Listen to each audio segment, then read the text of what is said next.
Si produciese placer estar preso o renunciar a todo tipo de libertad, ¿se elegiría estar preso? Buena pregunta, pero errónea. Para Aldous Huxley, la verdadera pregunta sería, si eso pasara, ¿siquiera podríamos elegir? Un mundo feliz y su revisión Retorno a un mundo feliz, escritas por Aldous Huxley, se han adelantado más de medio siglo a su tiempo. Sus predicciones han ido progresando y encontrado sus homólogos en la realidad. Más importante que revisar una cronología es revisar las raíces mismas de la dictadura que advirtió. Es un concepto complejo que he explicado en videos pasados, justamente el llamado Bienvenido a nuestro mundo feliz. Refiere al avance irreflexivo del desarrollo tecnológico, que es puesto por sobre todo y que no puede ser cuestionado, cuyos objetivos son el incremento de la productividad, la eficiencia, el consumo y la satisfacción, este último como elemento secundario. Bajo este precepto no se puede dudar de la tecnología. Esta prevalece hacia el control, incluso por sobre la ciencia. Se considera al uso de la tecnología como el camino y el objetivo de la humanidad. Entre más variables se controlen, se cree que todo será mejor. Así, sin más. La tecnología, no solo en sus versiones más usuales, sino también en sus versiones blandas y o sutiles, como la arquitectura, deben funcionar para el control en pos de lo ya dicho. No hay moral, no hay ética, no hay filosofía, no hay abstracción, no pueden ser cuantificadas. Estas últimas no pueden ser cuantificadas, el placer en cambio sí, a través del consumo. En este aspecto, el vacío de la condición posmoderna deja solo las sensaciones corporales como brújula moral, ética y racional para la sociedad. El placer, el miedo y otras tantas emociones se vuelven el timón de las masas, timón tomado por la técnica. Pongamos de relieve el tema del sexo. En la actualidad, a pesar de ser una sociedad cada vez más sexualizada y más abierta con el asunto, la presente generación practica menos relaciones que sus antecesoras, aduciendo a que es más efectivo y menos problemático acceder a formas de autosatisfacción en las que no se involucran otros humanos, habiendo ya amplia variedad de productos y otros más en camino como muñecos automatizados. Un punto más en que la técnica no soluciona, sino que reemplaza. Ese es el punto, la técnica no evoluciona algo, lo reemplaza. La imprenta no evolucionó a los copistas, los reemplazó. La televisión no evolucionó a la imprenta, la reemplazó. En un mundo feliz, la tecnología reemplazó a las familias como formadoras, reemplazó a los humanos como procreadores, reemplazó la necesidad de control y o madurez emocional con el soma, reemplazó la necesidad de elección al proveer un ambiente plenamente controlado y sin conflictos, lo que nos lleva a la otra clave.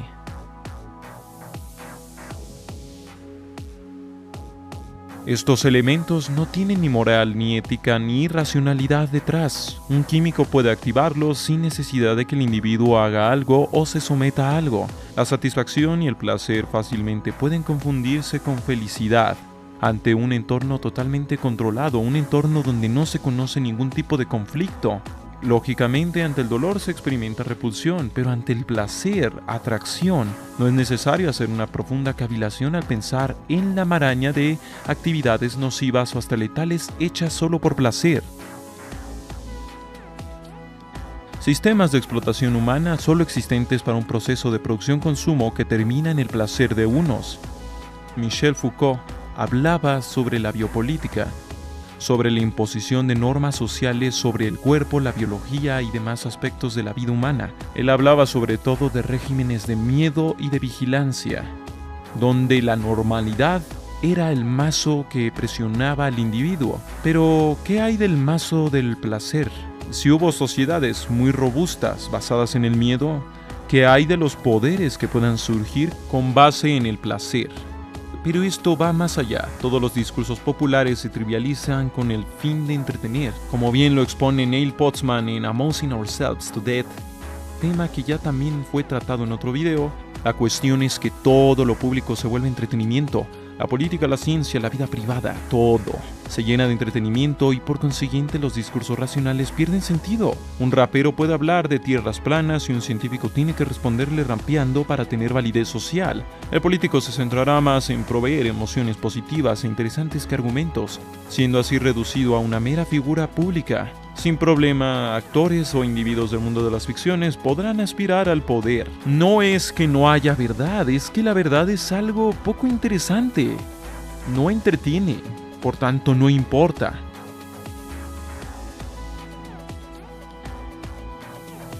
En un mundo feliz, las personas han sido reducidas a instrumentos de su propia satisfacción. Son capaces de soportar órdenes vejatorios e inhumanizantes, no por ser obligados, sino por elección propia, por verlo como la elección óptima. Así habría siempre una fuerza de trabajo cada vez más sumisa, que no podría hacer nada, o mejor dicho, no desearía hacer algo para cambiar las cosas. Huxley menciona cómo a los inferiores se les provee de sexo constante y de soma para mantenerlos siempre felices en su estado de servidumbre. Una inmensa mayoría prácticamente incapacitada de ser parte o asemejarse a la cúspide de la hegemonía. Huxley no parece haber errado al pensar en una sociedad dependiente de estimulantes y analgésicos. Sin embargo, no pensó mucho en un mercado diverso. ¿Por qué solo un soma si puedes ofrecer cientos de variedades? Cualquier defecto, dolor o malestar que nos permita seguir con la tendencia a la eficiencia, productividad, consumo y satisfacción debe doparse para proseguir. Cualquiera que esté inconforme con su vida puede simplemente acceder a una de las tantas formas de placer. No necesita cambiar nada, tan solo necesita consumir, ni tan siquiera necesita querer cambiar las estructuras que lo oprimen, pues cuando ya se ha adhesionado por medios químicos, él ya es parte de estas estructuras. Estadísticamente hablando, cada vez se vive mejor materialmente. Estadísticamente hablando, gracias a la tecnología y otros tantos aspectos, cada vez se vive mejor materialmente hablando. Pero la brecha entre ricos y no ricos se va haciendo cada vez más grande. Así también el consumo de todo tipo de estimulantes no para de crecer. El debate actual alrededor de los psicotrópicos ilegales recae directamente sobre su posible legalización. En estos temas se maneja su consumo como un tema de libertad. El debate público no recae en qué tanto influye el aumento de presión e inestabilidad multicontextual para orillar a los individuos al consumo. ¿Qué dice de una sociedad que sea tan dependiente de formas de escape de la realidad?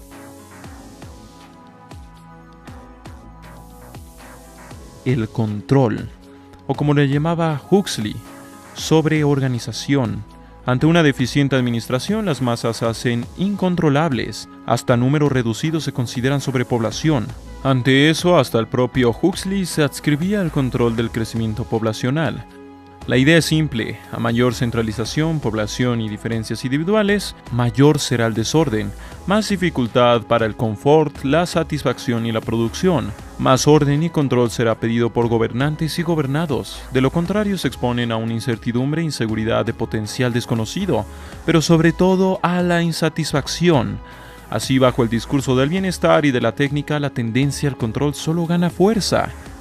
Aunque Huxley creía que esto pasaría porque el individuo desaparecería entre las masas y no tendría voz alguna para defenderse, irónicamente esto pasa también por un sobreindividualismo, donde cada individuo se separa, es un mundo aparte, por tanto su poder político está netamente disminuido.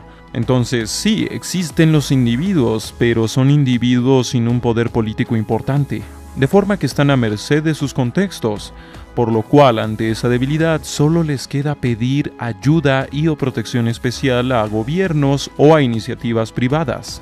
Huxley no es el primero ni el último en llegar a estas ideas. Oswald Spengler consideró lo mismo décadas antes. Actualmente la sociedad de los individuos es una realidad. La fragmentación y hostilidad política al interior de todo tipo de movimiento se hace patente. El color de piel, la orientación sexual, el lugar de nacimiento, la militancia política, el peso corporal, incluso lo que se come, lo que se viste, todo se halla politizado y sujeto a controversias. A su vez, los poderes más grandes comienzan a consolidarse en acciones hacia el control de diferentes aspectos de la realidad. Facebook y Google con su intento de controlar la información de Internet. Fundaciones y organismos mundiales buscando el control del crecimiento poblacional. Todo tipo de movimientos sociales de diferentes vertientes políticas hablando de controlar el lenguaje son solo el principio de una lista interminable de puntos en los cuales se llama y se pide el control. La tecnología y no la ciencia se ve como la solución para todos los problemas, pues las partes de la ciencia que estudian la condición humana, social, política y económica no suelen formar parte de los discursos con los que se imponen políticas o productos. Por otro lado, la ciencia no es un sinónimo de control, la ciencia es un método de estudio, no un método de control de la realidad, del humano y de todo. No hay ley científica ni principio científico que obligue a alguien o dé una determinación sobre el control de la realidad. Esto del control es una de las tantas consecuencias de la técnica. En este momento hay varias visiones por parte de divulgadores de ciencia y científicos de todo el mundo que hablan sobre el uso de la ciencia para controlarlo todo, incluso la política. Neil deGrasse Tyson hablaba de un país ficticio llamado Rationalia, donde básicamente ese era el imperativo. Libros divulgativos repletos de opiniones de científicos que hablan sobre control y control y control, y obviamente hablan de ello como una especie de utopía. La ciencia no tiene control sobre la tecnología. Esta última solo necesita ser vendida adecuadamente para imponerse. Y a pesar de su estrecha relación con la ciencia, esta muchas veces entre sus filas no cuenta con los títulos de propiedad de sus producciones.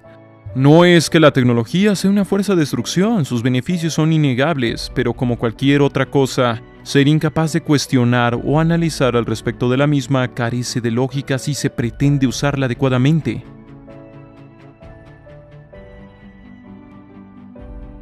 Con el uso combinado de tecnologías no hay marcha atrás. La libertad puede ser abolida.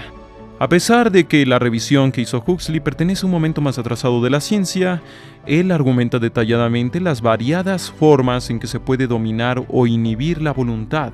¿Quién podría escapar de un control genético, químico, psicológico y luego social? ¿Quién podría oponerse a ello si se vendiera bajo la idea de la productividad económica, el placer y la satisfacción? Solo argumentos éticos y morales podrían cuestionar, pero ¿cómo podrían hacerse oír en una sociedad sin determinaciones ético-morales donde la filosofía se suprime de planes de estudio y las ciencias políticas y sociales son dejadas en segundo lugar? La libertad no es cuantificable y no tiene una correlación directa con algún índice económico, y de ser así no parece ser una preocupación para naciones de todo el mundo. ¿Está el humano condenado a encerrarse en placer para sobrevivir a su ciega tendencia al control y la productividad?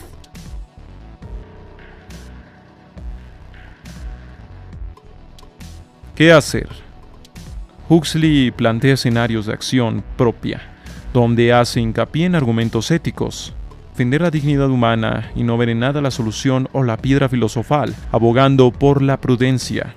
Esto porque lo descrito es independiente y superior a las vertientes políticas. Otros autores, más como Postman, llaman a la reflexión a la divulgación de tal reflexión. Pero al ser algo global no basta solo con la labor individual. Tal como lo hicieron Huxley y Postman, el tema debe ponerse a discusión en los espacios académicos y luego en espacios comunes. Así como se crea conciencia sobre diversos fenómenos de la sociedad, puede crearse debate público sobre el tema. Solo así, algún día se podrá hacer algo.